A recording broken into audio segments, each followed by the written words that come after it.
오늘 이 아침 우리에게 주신 말씀은 창세기 13장 14절에서 18절. 롯이 아브람을 떠난 후에 여호와께서 아브람에게 이르시되 너는 눈을 들어 너 있는 곳에서 북쪽과 남쪽 그리고 동쪽과 서쪽을 바라보라. 보이는 땅을 내가 너와 내 자손에게 주리니 영원히 이루리라. 내가 내 자손이 땅에 티끌 같게 하리니 사람이 땅에 티끌을 능히 셀 수 있을진데 내 자손도 세리라. 너는 일어나 그 땅을 종과 횡으로 두루 다녀보라. 내가 그것을 내게 주리라. 다 같이요. 이에 아브람이 장막을 옮겨 헤브론에 있는 마물의 상수리 숲풀에 이르러 거주하며 거기서 여호와를 위하여 제단을 쌓더라. 아멘. 자, 오늘 인사 나누죠. 좋은 아침입니다. 네, 참 좋은 아침이네요. 이 아침 저 시간 하나님께 드리기 위해서 거룩한 발걸음을 떼신 여러분, 또 가정에서 유튜브를 통해 함께 예배에 참여하고 계신 우리 교회 여러분 주 이름으로 축복합니다. 여러분, 인생을 살다 보면 원치 않는 떠남과 상실을 경험할 때가 있습니다. 영원할 것 같았는데, 저 사람은 전혀 변하지 않을 것 같았는데 변했을 때, 떠났을 때 낙심이 되고요, 상실감이 오지요. 그리 가까웠던 사람이 떠나고 기대했던 일들이 무너지고 의지했던 것들이 사라질 때 우리는 큰 허무와 상실감에 빠지게 됩니다. 끝까지 곁을 지키는 사람이 있어요. 그래서 또 고맙고 감사하고 마지막 모든 사명을 다했을 때 고맙다, 감사하다, 그런 분들이 있어요. 변함이 없는 뜻을 하나님께 딱 정하고 움직이는 사람들은 변하지 않죠. 아브람도 그랬습니다. 조카 롯은 단순한 조카가 아니지 않습니까?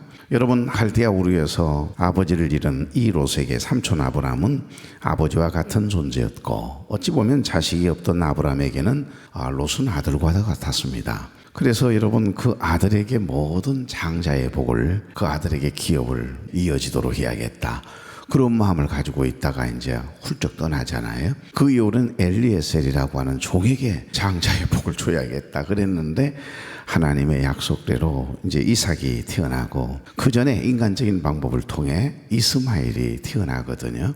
여러분, 애굽 땅에 한 번 내려갔다가 말고 큰 실패로 인해서 큰 어려움을 만나게 되고 아내를 빼앗김 당할 뻔했잖아요. 그런데 그때 바로 임금이 챙겨서 금은 보화, 재물들을, 그 다음에 가축들을 어마어마하게 붙여주면서 다시는 거짓말하지 마라. 어떻게 아내를 세상에 네 누이라고 이렇게 해야죠. 나 큰 죄질 뻔했잖아. 이러면서 막 챙겨주잖아요. 큰 거부가 됩니다. 그런데 여러분, 그때 따라왔던 몸종이 하나 있습니다. 하갈입니다. 그때 따라온 거예요. 그 몸종 하갈. 그러니까 한 번의 실수, 한 번의 연약함 때문에 무너진 건데, 이 몸종 하갈을 통해서 낳은 자식이 바로 이스마엘이에요. 여러분, 무슬림들 보면 이스마엘의 자손이라고 하는 걸 굉장히 자랑스럽게 이야기할 만큼 이스마엘과 이스라엘은 늘 이렇게 보이지 않는 영적 전투가 있잖아요. 그러니까 삼촌 아브람은 아버지와 같은 존재고 자식이 없던 아브람에게 롯은 아들과 같은 존재입니다. 그들은 함께 하나님의 부르심을 받아서 조카지만 생길이지만 본토 친척 아비집을 떠나서 먼 길을 불임 부부였더니 외롭게 살았던 이 아브람과 어찌 보면 이 롯은 아들 이상이죠. 그래서 하나님의 부르심을 받고 순종하여 믿음으로 발걸음을 뗐고 지금까지 가나안 땅에 와 살아가는 동안 산전수전을 다 겪으면서 함께했던 어찌 보면 믿음의 동역자이기도 합니다. 그러니까 굉장히 중요한 존재였겠죠. 그러나 재산이 늘어나고 조금 부유해지면서 이제 목초지는 적어지고 우물은 작아지고 부족함을 느끼다 보니 그만 롯의 종들과 아브라함의 일꾼들과 다툼이 생기는 거예요. 우물 때문에도 생기고 목초지 때문에도 생기다 보니까 주인들 이러다가 아브라함과 생질 조카 간에 이 마음 상한 일이 생기겠다는 생각이 들어서인지 아브라함이 롯을 한 번 불러서 우리 서로 좀 떨어져야겠다. 이제 너 분가할 때가 된 것 같다. 그래서 너희들 식솔들을 데리고 내가 좌하면 내가 우하겠고 내가 우하면 내가 좌하겠다 이러면서 양보했던 일 어제 아침 우리가 묵상했지요. 그러니까 결국 롯은 기름지고 풍요로워 보이는 눈에 보이는 소돔과 고모라 성 거기에서 마음을 조금도 후퇴하지 아니하고 끝까지 자기가 좋아 보이는 그 땅을 차지하기 위해서 그 땅이 죄가 많고 하나님을 등지고 사는 사람이라고 해도 더러운 죄악의 문명과 문화가 발달한 곳이라고 하는 거 다 알거든요. 13절 보십시오. 13절 뭐라고 되어 있나요? 소돔 사람은 여호와 앞에 악하며 큰 죄인이었더라. 이미 소문 다 났어요. 그런데 그곳이 아무리 목초지가 좋다고 그곳에 가서 소와 양을 기르다 보면 큰 거부가 될 수 있겠다는 이 현실적인 생각을 하고 하나님을 예배할 수 있는 곳, 영적으로 손해가 되지 않는 곳, 우리 자손들이 믿음 안에 거룩하게 살아서 하나님의 영광을 드러내는 그런 자손이 되기를 그런 바라는 마음보다는 현실적인 문제에 있어서 아주 합리적인 판단이라고 생각했겠지요. 그렇게 해서 소돔과 고모라 성을 선택하고 그만 떠나버린 것 아닙니까? 아들과 같았는데 누구보다 의지하고 살았는데 욱죽욱죽하다가 말이에요. 지금 아브라함과 하와는 가족이 없잖아요. 식솔들밖에. 그런데 그만 훌쩍 떠나버렸으니 소돔과 고모라성, 좋게 보이는 그 기름진 땅, 강이 흐르고 있는 그 땅을 선택한 것 자체도 인간적으로는 서운하겠지만 그건 견디어낼 수 있는데, 여러분 그렇게 의지하고 동역자로 때로는 가족으로 누구보다도 사랑하고 아꼈는데 이제 그를 보내고 나니 얼마나 마음이 허했겠어요. 아브라함의 곁에 커다란 빈자리가 생기는 겁니다. 아니요, 마음에 구멍이 뻥 뚫린 거지요. 하지만 바로 그 순간 하나님의 움직임을 보십시오. 오늘 여기 처음 14절 보시면 롯이 아브라함을 떠난 후에 그랬네요. 하나님께서 아브라함에게 찾아오셔요. 참 하나님은 그때까지 기다리셨나 봐요. 외로움에 상실감에, 절망감에, 속상함에, 배신감에 뭐 이것저것 사람들 의지했던 모든 거, 사람 내가 너무 의지했는가 보다, 내가 너무 기대했는가 보다, 목사님 다시는 사람에게 정 안 붙이려고 그래요. 글이 떠날 줄 알았으면 정을 안 붙일 것을, 그러면서 이야기를 하시는 분들이 가끔 이렇게 이제 사역지를 옮길 때마다 그런 이야기를 들을 때 참 마음이 고마운 마음도 있지만 한편으로 아쉬움이 있거든요. 오늘 이상하게 그 순간에 하나님께서 아브라함에게 찾아오셔서 놀라운 약속을 해주시는 장면이 오늘 본문이에요. 하나님이 꼭 그때 오세요. 이 약할 때 강함 되시는, 내가 약해 있을 때 하나님이, 강하신 하나님이 찾아오시거든요. 내가 할 수 있을 때는 하나님 가만 관망하고 계시는 것 같아요. 하나님, 나는 할 수 없어요. 하나님 도와주세요. 나 하나님 없이는 못 살아요. 하나님 도와주시지 않으시면 이 문제 해결할 수 없어요. 부르짖는다는 건 그거거든요. 오직 하나님이에요. 하나님 한 분밖에 없어야 돼요. 그런 분들이 하나님께 부르짖는 겁니다. 너는 내게 부르짖으라. 그리하면 내가 내게 응답하겠고 크고 은밀한 일을, 알지 못하는 은밀한 일을 내게 보이리라 그러시지 않습니까? 나를 전심으로 찾고 찾으면, 이 말 전심은 온 마음이에요. 온전히 하나님밖에 없거든요. 지금 아브라함이 딱 그렇습니다. 그런데 그 순간 찾아오셔서 약속을 주시고 위로해 주시고 격려해 주시는 우리 하나님, 그 하나님이 저와 여러분이 믿는 하나님이세요. 여러분이 나는 끝이다, 망했다, 나는 왜 이렇게 혼자 이렇게 외롭지, 우울하다, 그럴 때 주님 가장 가까이 와 계세요. 그래서 내가 한 번은 하나님 앞에 막 기도를 했거든요. 사고를 당해가지고서 아버님이 오른쪽 다리가 없어졌어요. 갑자기 그 예하원에서 절단을 했으니까요. 아마 빨려 들어가서 기계 속에 들어가셨을 거예요. 그런데 끝까지 키를 잡고 계시는 모습을 어떻게 그 마을에 아재뻘 되시는 분이 그걸 본 거예요. 그 이상하다, 왜 멈추어 계시지, 그러면서 불이나게 쫓아가셔 보니까는 이거 이제 힘이 당하면은 이제 빨려 들어가는 겁니다. 그 기계로 빨려 들어가는, 온몸 빨려 들어갈 뻔했잖아요. 그런데 하나님께서 살려주셨어요. 그래서 다리 하나 절단하는 것으로 생명과 바꾼 거 아니겠습니까? 그런데 그때만 해도 이게 이제 더 이상 가망이 없다 그러니까 정상적인 다리인 것 같은데 그 절단할 때 상실감이 있나 봐요. 근데 이 고통스러우니까 아이 얼른 잘라버리자. 상당히 과무하시고요, 단호하신 분이세요. 아버님이 말이 없으신 분이시거든요. 그리고 조금 더 막 그 인간적인 그 사사로운 감정에 연연하시는 분이 아니에요. 믿음이 그렇게 좋으실 수가 없어요. 그래서 그래도 우리는 마음이 안 좋잖아요. 그런데 그걸 절단하고 나서 바로 그날 저녁부터 큰 충격을 받더라고요. 그냥 아무것도 못 드시고요. 그런데 그때만 해도 굉장히 그 상실감에 받더라고요. 그때도 뭐 믿음으로 잘 이겨내십니다.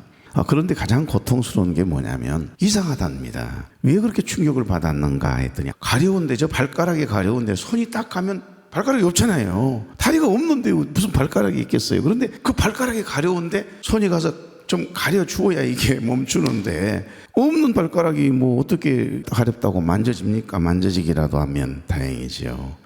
그 순간 이제 없어진 다리를 그때서부터 느끼고 충격을 받고 굉장히 낙심을 하시더라고요. 장로님이셨지만, 그런데 이제 얼마 가지 않아서 일주일 이내에 다시 회복하시고 믿음으로 감사함으로 이기셔서 한 번도 처져 있거나 절망하거나 그런 적 없이 남은 생에 사시다 하나님 부르심을 받았습니다만은, 오늘 여기 사실 어찌 보면 롯이 갑자기 눈앞에 사라졌잖아요. 식솔들도 있고요, 자녀들도 있었겠지요. 많은 가족을 거느릴 가장 아니겠습니까?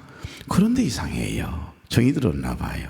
롯이 아브라함을 떠난 후에 얼마나 상심이 되는지, 조카 롯을 떠나보낸 후에 언덕벽에 올라가지고요, 저 아래를 내다보면서 하늘을 바라보고 긴 한숨을 내쉬는 아브라함의 모습을 상상해 보십시오. 무심한 녀석.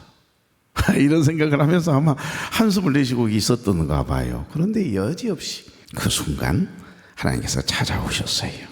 그리고 아브라함의 믿음을 더 견고하게 하기 위해 땅과 후손에 대한 언약을 약속하시는 내용이 오늘 본문이거든요. 자, 14절 다 같이요. 롯이 아브라함을 떠난 후에 여호와께서 아브라함에게 이르시되 아브라함아 아브라함아, 예 하나님, 너는 눈을 들어 너 있는 곳에서 북쪽과 남쪽 그리고 동쪽과 서쪽을 바라보라. 롯처럼 육신의 생각과 세상의 안목으로 바라보지 말고 사실 이 말씀은 믿음의 눈으로 보라는 겁니다. 우리가 여러분 바삐 움직이고 여유가 있고요, 막 삶에 바쁠 때는요, 믿음의 눈이 잘 안 열려요.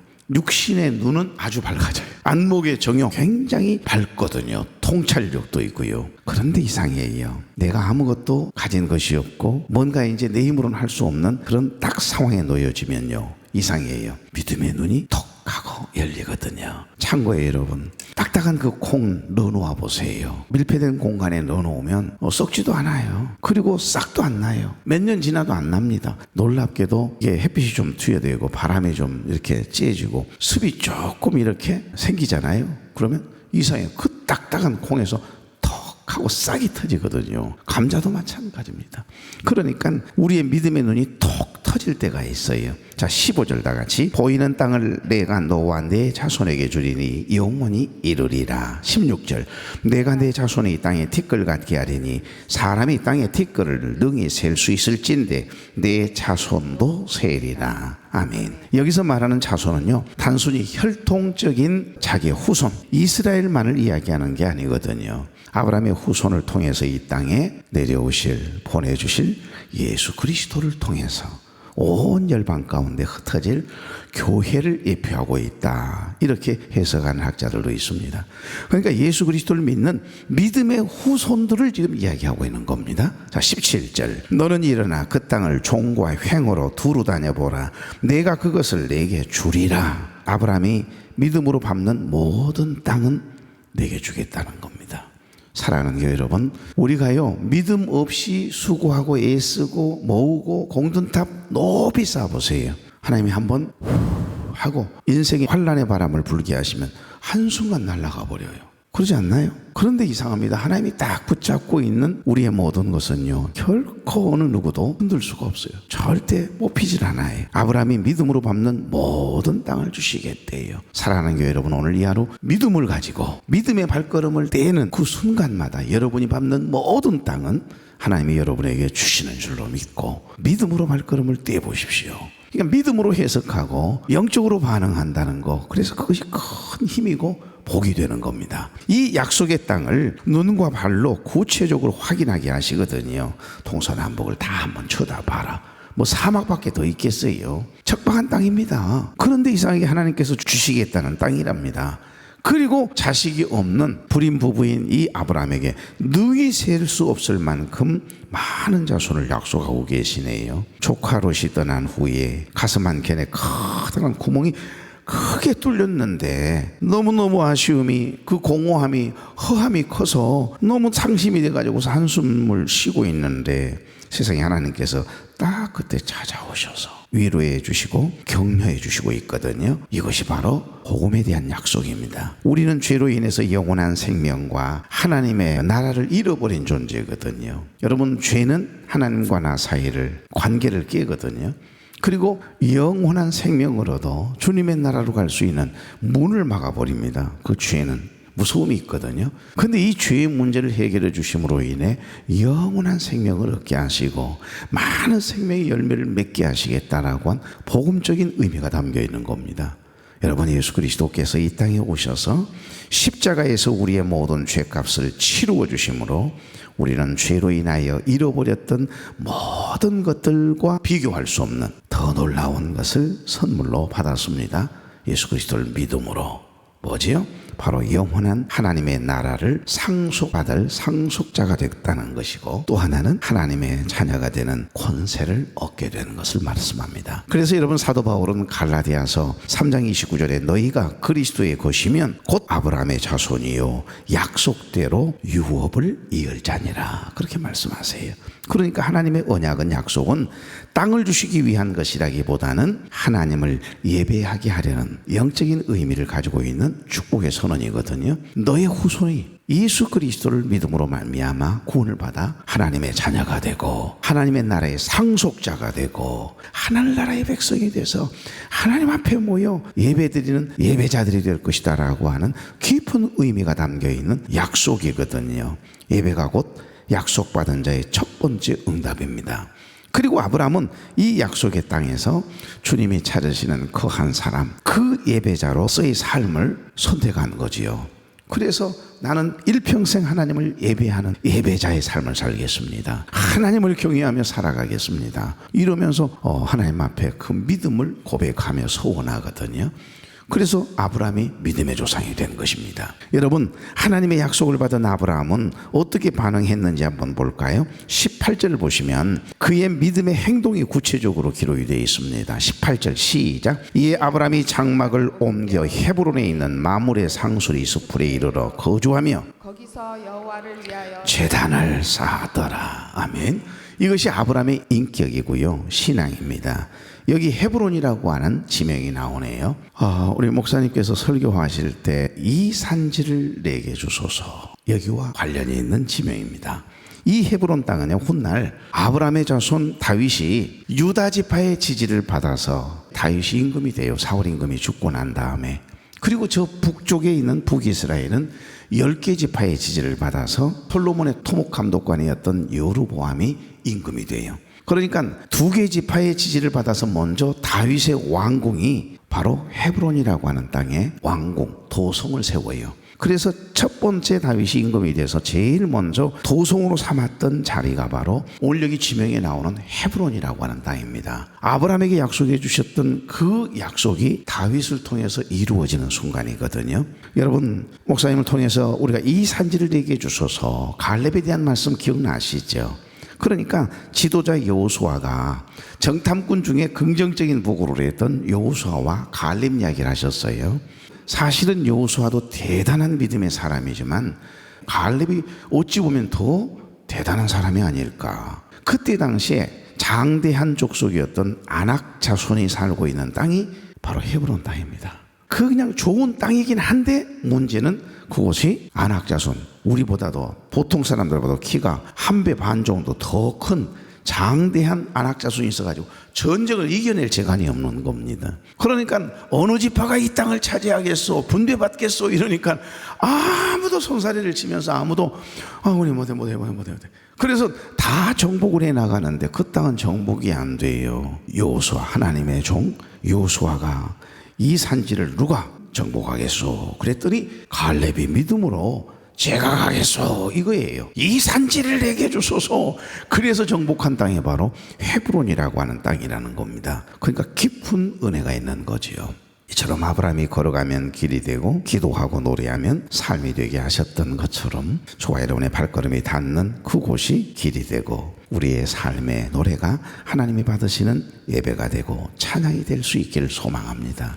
그러기 위해서는 갈렙처럼, 여기 아브라함처럼 하나님의 약속을 딱 받았으면요, 이 약속을 받았으면 내가 믿음으로 나아가는 거예요. 그러면 내가 싸우는 것 같아 보여도 아니요, 하나님께서 싸워주시고 그 땅 아무도 저 땅은 안악자손의 땅이기 때문에 저들과 싸워서는 우리 절대 이길 수 없다라고 하는 부정적인 생각에 사로잡혀 있던 사람들에게는 그 땅을 차지할 수 있는 그런 기회가 없지만 믿음의 사람에게는 All things are possible with God. 하나님이 함께 하시면 모든 것이 가능하다라고 하는 이 믿음을 가지고 발걸음을 떼는 갈렙과 아브라함에게 이 땅을 주신 거잖아요.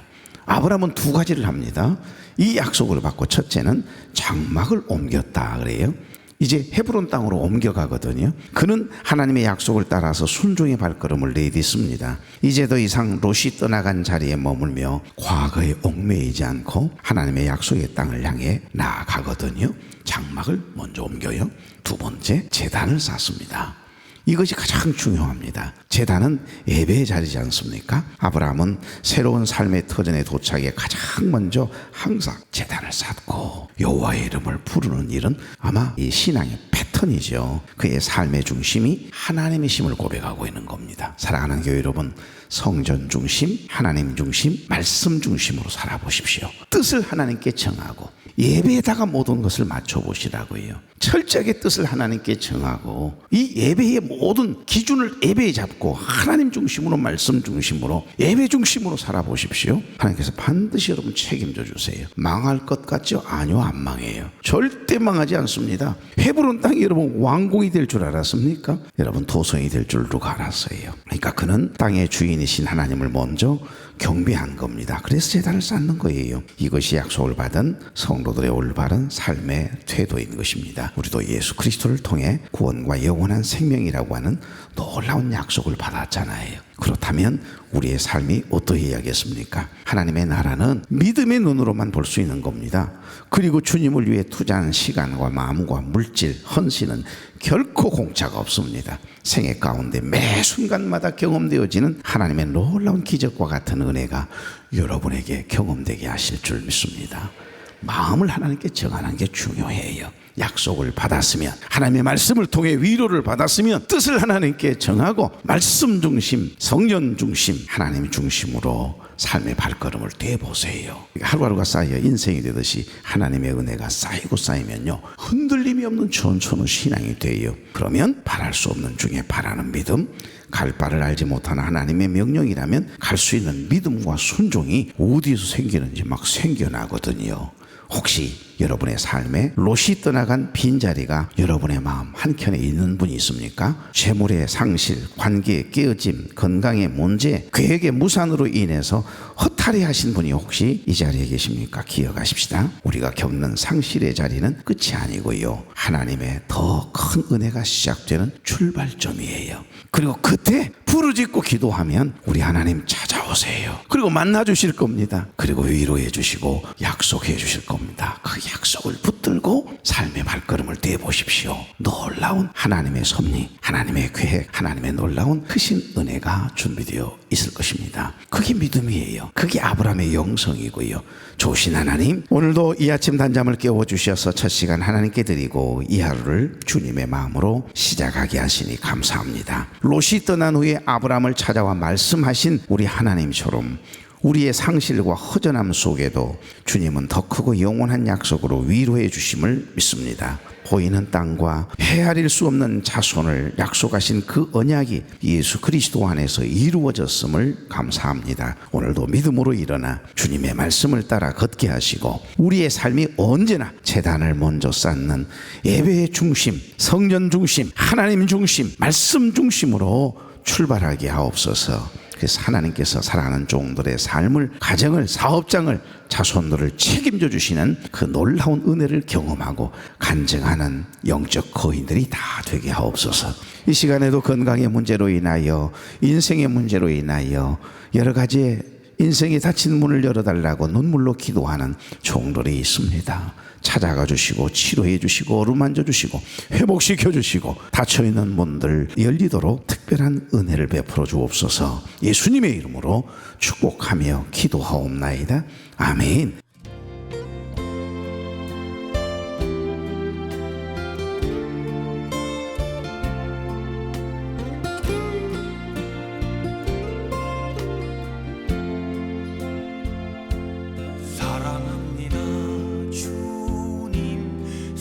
사랑합니다 예수님. 주님 향한 내 마음을 기뻐 노래합니다. 내가 아프고 힘들 때 내 맘 고쳐주시니 나를 치유하신 주 사랑해요. 사랑합니다 주님. 사랑합니다 예수님. 온 맘 다해 주 섬기며 주를 바라봅니다. 내가 슬프고 힘들 때 나를 만져주시니 나를 위로하신 주 사랑해요. 나를 위해 죽으시고 나를 위해 부활하신 놀라운 그 사랑 찬양합니다. 날 위해 주 걸어가신 그 길 따라갑니다. 주가 내게 주신 사명 가지고 사랑합니다 주님. 사랑합니다 예수님. 주님 향한 내 마음을 기뻐 노래합니다. 내가 아프고 힘들 때 내 맘 고쳐주시니 나를 치유하신 주 사랑해요.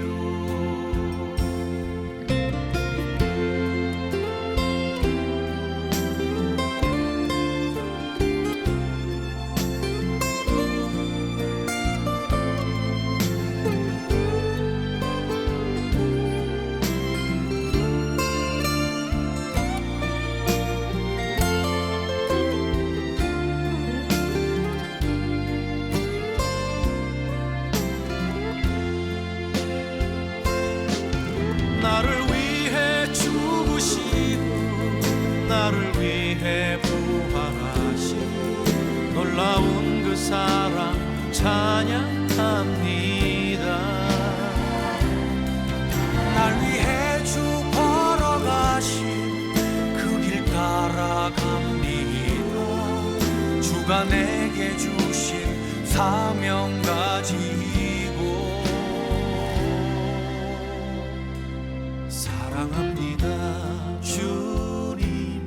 사랑합니다 예수님. 주님 향한 내 마음을 기뻐 노래합니다. 내가 아프고 힘들 때 내 맘 고쳐주시니 나를 치유하신 주 사랑해요.